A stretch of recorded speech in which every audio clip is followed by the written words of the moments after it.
Yeah. So there was still a fair bit of oil in that thing. The seal was actually doing something. So what I think was happening before is the level was actually getting high enough where it would go around the sprocket spacer that the seal seals to and come out through the splines. That's how bad it was. That's how much oil was getting in there. So I've got a new oil pump on order.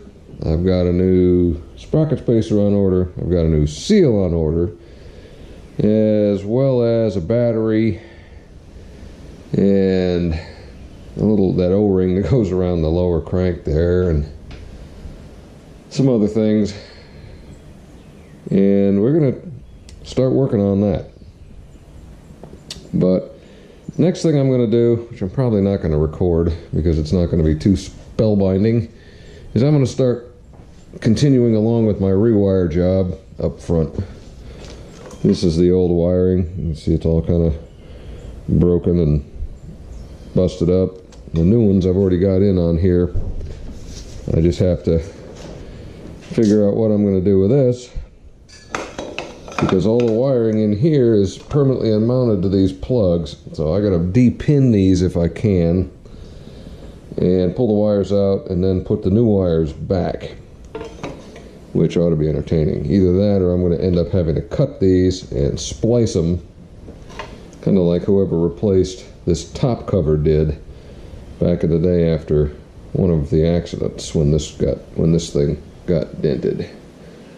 You see those splices, they didn't de-pin them, they just cut the wires and spliced new ones in so they could change or it's probably they just cut the wires and spliced them back together so they could change this top cover. But, so that's my next thing while I'm waiting for my parts to come in, is to try to get some of this wiring reconnected so it may have a chance to run at some point. So we've now finally gotten all this stuff unpinned out of the connectors, and here's my pile of connectors all marked. Here's all my notes as to exactly where all those damn wires went. And the reason I did this is you can see the cracks in this original headlight housing. You know, 3 and 4 there, but it's going to eventually fall apart. So the new one obviously isn't cracked. I'm probably going to scuff this up and paint it black because the original one was black. But boy, getting those pins out was something. That was a fair bit of work, because I'd never de-pinned this many before.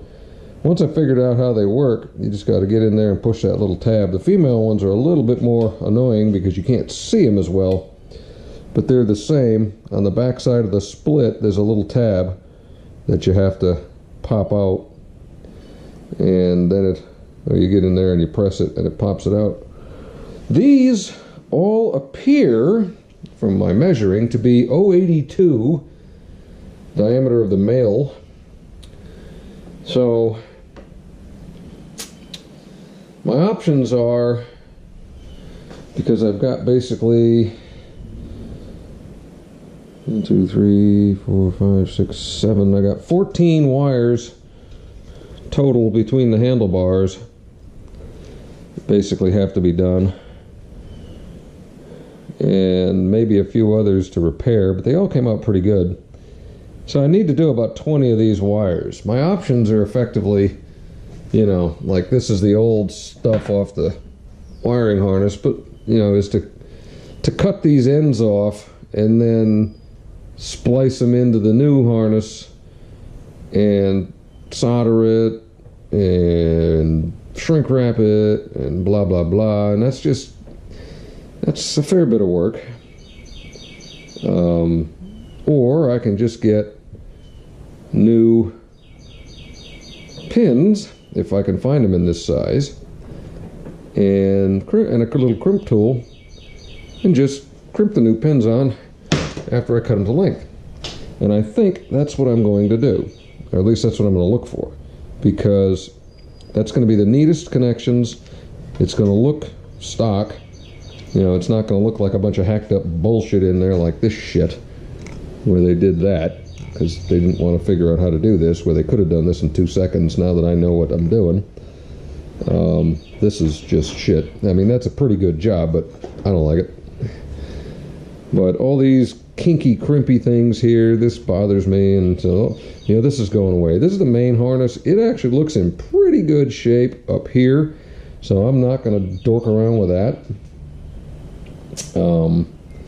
I may pull the tank and just look at it, see if I find any splits in the insulation or anything where it comes down underneath and then gets everything out.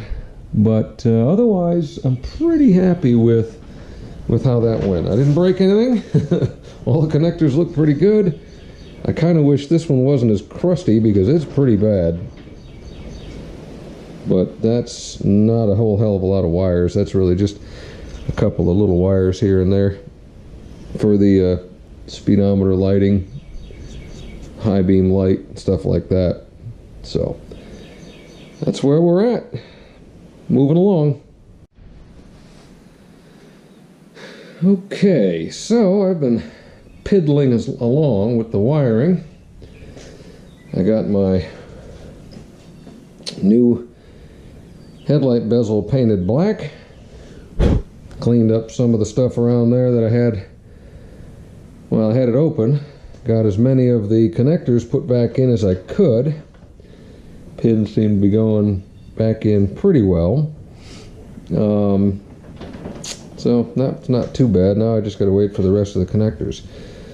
But what I started to tackle next was the master cylinder, because front brakes have seized up basically, and it came apart, but all of this crud was in it. It's terrible. It's just, I have no idea what this crap is, but it's terrible. So it did actually come apart, and I guess that I tried a little bit of brake fluid as a solvent, and it basically started to loosen up some of the gunk, because this whole thing was just packed full of that trash. So I've got the whole thing busted apart, and I'm going to let it soak for, well, several days till my master cylinder rebuild kit comes in. And that kit, it's going to contain this little piston, spring, this plastic cup, O-ring, and I think it's got that felt thing in there too. Hopefully that'll work, because if it doesn't, these are hard to find. I don't see them being remanufactured for this bike, and so I will either have to change something if I can't get this to work, or start swap meet hopping or looking in other places.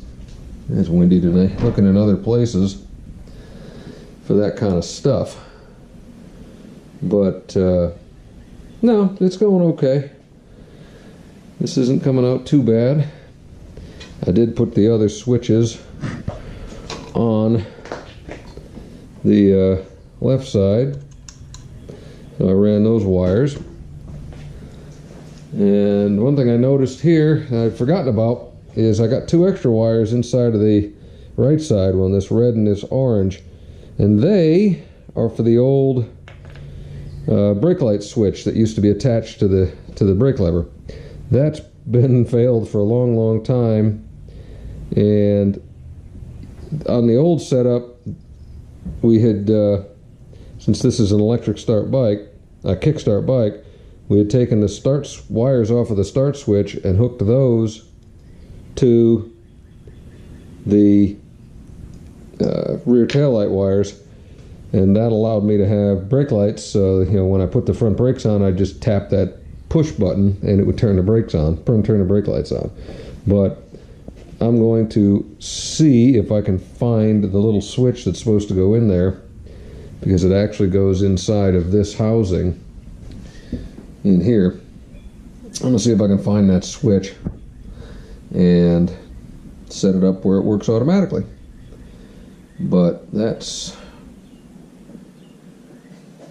probably all I'm going to get done today, other than maybe a little bit more cleaning. But starting to get there.